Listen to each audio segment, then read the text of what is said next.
L'immigration professionnelle ou la régularisation par le travail d'abord est l'une des principales mesures de ce projet de loi qui, dans son texte intégral, prévoyait la création d'un titre de séjour métier en tension, qui prévoyait donc la régularisation d'un étranger travaillant dans un métier ou une zone géographique en tension, qui justifiait de 3 années de présence en France et de 8 mois de travail pendant les 24 derniers mois, donc dans un métier ou une zone géographique en tension.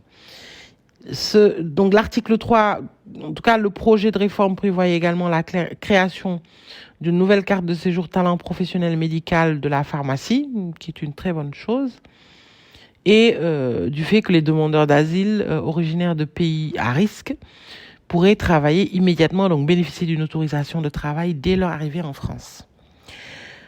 Déjà, effectivement, la première des choses, c'est qu'il faut une clarification de ces catégories de métiers en tension. C'est encore très flou. Il existe une liste de métiers en tension adoptée depuis avril ou mai 2021 qui liste une catégorie de métiers selon les régions. Cette liste-là n'est pas exhaustive. Aujourd'hui, on a quasiment tous les secteurs connaissent une tension et certains secteurs plus particulièrement, le bâtiment, la restauration, l'agriculture, mais également l'ingénierie, par exemple l'ingénierie informatique, les experts comptables et beaucoup d'autres secteurs. Depuis le Covid, on a un changement, de paradigme au niveau de l'emploi et ce qui cause beaucoup de préjudice à certaines entreprises qui connaissent vraiment de très grandes pénuries, de très grandes difficultés de recrutement.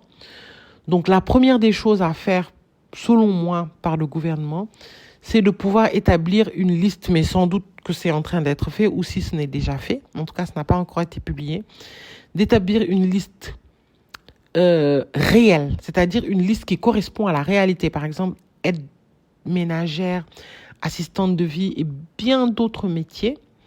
Chef de chantier dans le BTP, bon, ça, c'est déjà dans la liste. Mais établir une liste vraiment qui reflète la réalité des métiers en tension. D'autre part, il y a la question de la cohérence de la régularisation par le travail.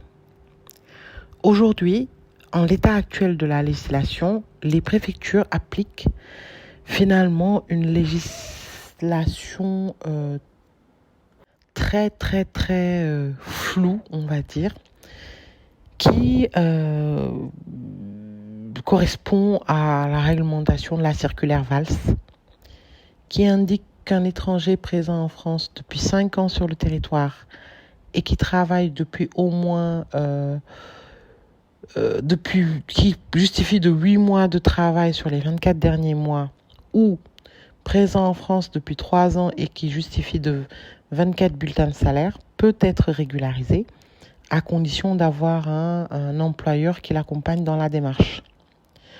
Donc c'est sur cette base-là déjà une circulaire qui n'est pas impérative et qui n'est pas réglementaire, donc qui peut être appliquée à la convenance par les préfectures. Donc on peut retrouver une préfecture qui l'applique, l'autre préfecture voisine ne l'applique pas.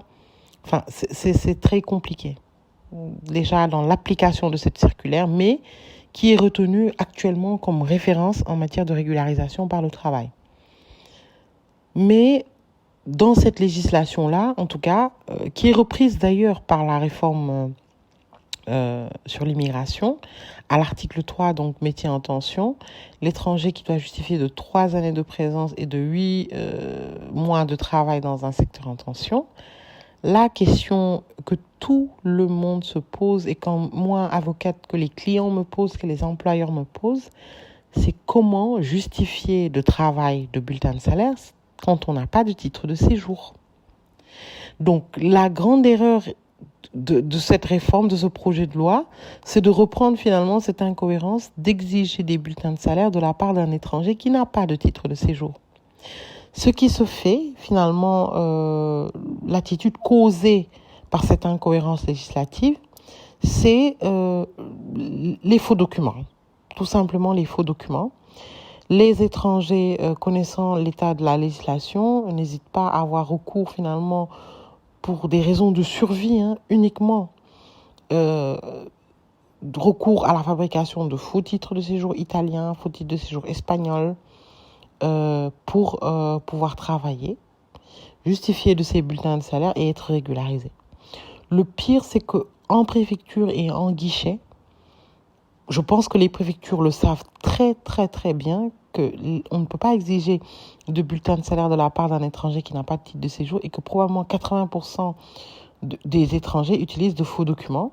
Mais tant que ça n'apparaît pas dans les documents ou dans le contrat de travail, qu'il s'agit d'une nationalité étrangère ou de titre de séjour étranger, les préfectures ferment complètement les yeux là-dessus.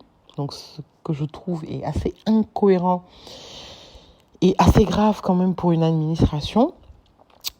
Et d'autre part, on a quand même une sanction, même à travers le projet de loi, un durcissement des sanctions des étrangers, des employeurs de salariés en situation irrégulière, emploi d'étrangers en situation irrégulière, renforcement des sanctions, que ce soit sanctions administratives et sanctions pénales. C'est assez scandaleux et c'est surtout incohérent. Donc, à mon avis, concernant la régularisation par le travail, cette technique de vouloir régulariser des étrangers qui justifient d'un emploi est totalement incohérente et je trouve doit être abrogée, en tout cas abolie, parce qu'il n'y a même pas de loi là-dessus, parce que elle est incompréhensible. Donc là, on ne peut pas exiger d'un étranger qui n'a pas de titre de séjour de produire des bulletins de salaire. Et comment pouvoir faire, recruter dans les métiers en tension si on demande aux employeurs, finalement, en tout cas aux étrangers, de justifier d'un emploi dans les secteurs en tension. C'est pas possible.